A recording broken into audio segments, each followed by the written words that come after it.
Hello friends, आप सभी का बहुत बहुत स्वागत है यूट्यूब चैनल ज़िंदगी विदंशिका में। फ्रेंड्स, मैं हूं आप सभी के साथ यूट्यूब चैनल ज़िंदगी विदंशिका की होस्ट आरजे अंशिका चतुर्वेदी। और फ्रेंड्स, मैं उम्मीद करती हूं कि आप सभी बहुत अच्छे होंगे। तो फ्रेंड्स, जैसा कि आप सभी जानते ही हैं कि मैं अपने यूट्यूब चैनल ज़िंदगी विदंशिका पर लेकर आती हूं आप सभी के लिए ढेर सारे वीडियोस। तो हर दिन की तरह आज भी मैं हाजिर हूं लेकर आप सभी के लिए एक स्पेशल वीडियो। और ये स्पेशल वीडियो है लेखक रस्किन बॉन्ड जी के जन्मदिन पर। आज बच्चों के प्रिय लेखक रस्किन बॉन्ड 91वें वर्ष में प्रवेश कर रहे हैं। आज भी वो बच्चों जैसे ही हैं। उनकी कहानियां बच्चों के लिए रोमांच का संसार खोलती हैं और उन्हें प्रकृति और मानवीय संबंधों से जोड़ती हैं। हालांकि उन्होंने प्रत्येक वय के लोगों के लिए लिखा है। प्रकृति और बच्चों के बीच रहना पसंद करने वाले इन प्रसिद्ध अंग्रेजी लेखक के जन्मदिन पर थोड़ी सी खास चर्चा। उम्र कुछ नहीं, सिर्फ एक आंकड़ा है।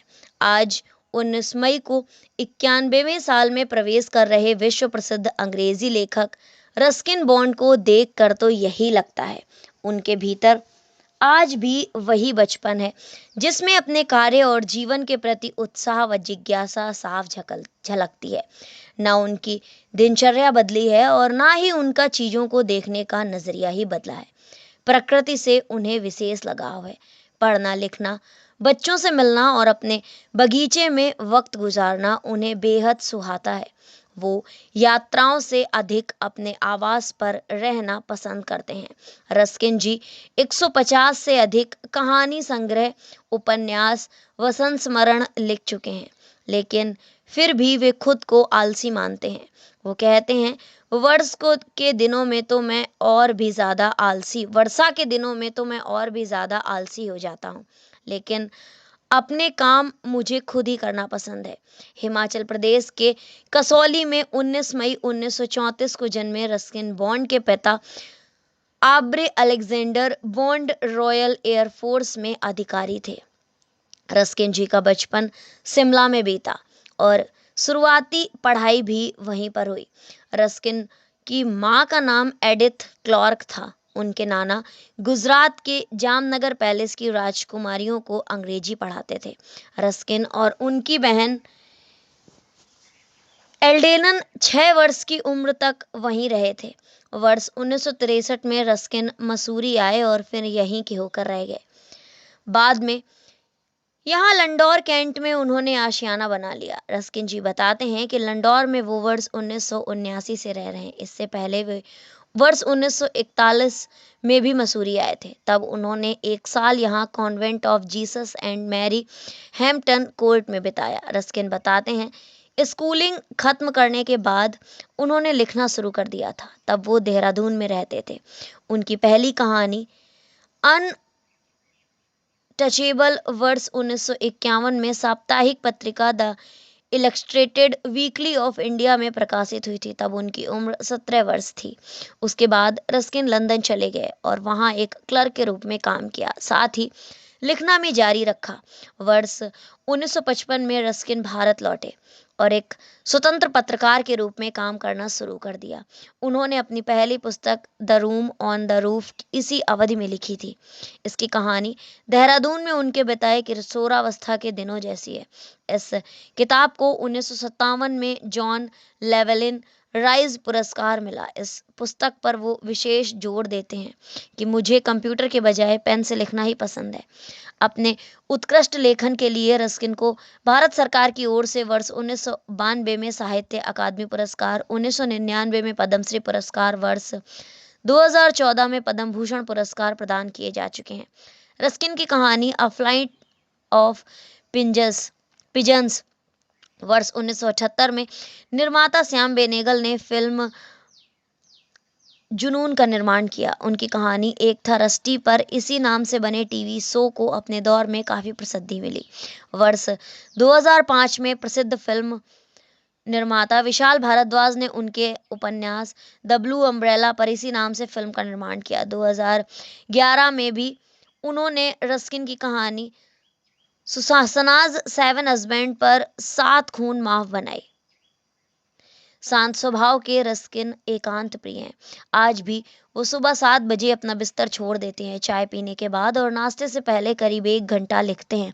उनकी दृढ़ मान्यता है कि लिखने के लिए सुबह का समय ही सर्वोत्तम होता है।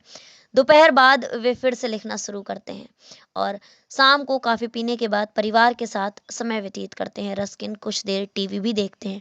रस्किन कहते हैं, प्रतिदिन लिखने का मेरा कोटा तय नहीं है। जब भी लिखने का मन करता है लिखना शुरू कर देता हूँ। रात को खाने के बाद 9:30 से 10 के बीच वो सोने चले जाते हैं। वो कहते हैं, मैंने 17 वर्ष की उम्र में लिखना शुरू किया था और जब तक शरीर साथ देगा लिखता रहूंगा।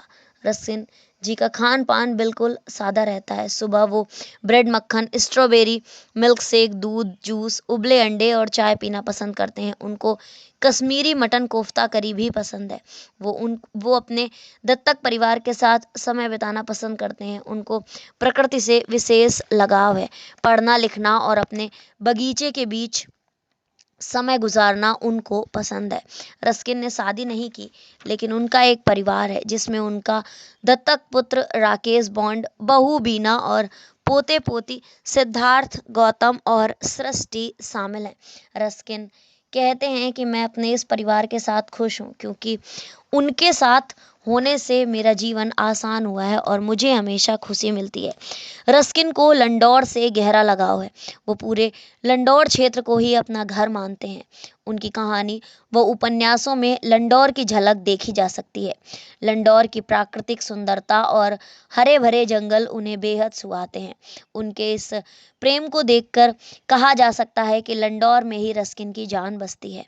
रस्किन बॉन्ड कहते हैं कि पिछली सदी के 9वें दशक के बाद लंडौर समेत संपूर्ण मसूरी का स्वरूप बदला हुआ है। पर्यटन बढ़ना, जंगलों का अंधाधुंध कटान और कंक्रीट के जंगल का प्रसार इसकी प्रमुख वजह है। अंधाधुंध जंगल कटने से मसूरी में फॉरेस्ट कवर काफ़ी घट गया है। बढ़ते कूड़े और प्रदूषण के कारण वाइल्ड लाइफ भी काफ़ी प्रभावित हुई है। मेरी हमेशा से लोगों से यही अपील रहती है कि पर्यावरण के संरक्षण, संवर्धन और जंगलों को आग से बचाने में सहयोग करें। अब भी मैं यही कहता हूँ कि कृपया सभी लोग मसूरी की सुंदरता को बनाए रखने का प्रयास करें। रस्किन बॉन्ड की ज़्यादातर कहानियों की धड़कन पहाड़ है, विशेषकर हिमाचल प्रदेश और उत्तराखंड के पहाड़। उनकी Rain in the Mountains, The Land of the Flying Lama और ग्रोइंग अप विद घोस्ट जैसी किताबें इसका प्रमाण है। मसूरी की वादियों में ही उनकी कई प्रसिद्ध रचनाएं अंकुरित हुई, जिनमें the blue umbrella, the night train at Delhi, Delhi is not for Ruskin और our tree still grow in Dehra प्रमुख है। फ्रेंड्स, रस्किन बॉन्ड ने बच्चों के लिए विपुल साहित्य लिखा है। बच्चों को उनके साथ और उन्हें बच्चों के साथ दोस्ती करना बेहद पसंद है। उनकी रचनाओं, लेखन और व्यवहार में बच्चों के प्रति प्रेम स्पष्ट रूप से दिखाई देता है। वे बच्चों को जीवन का एक मूल्यवान उपहार मानते हैं।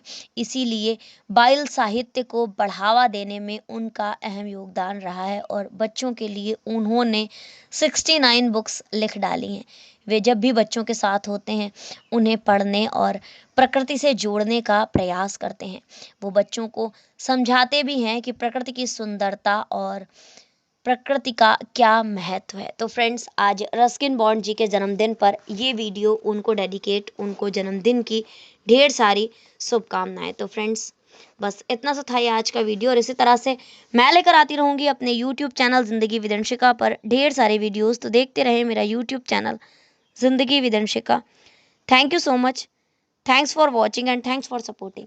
Bye bye and take care.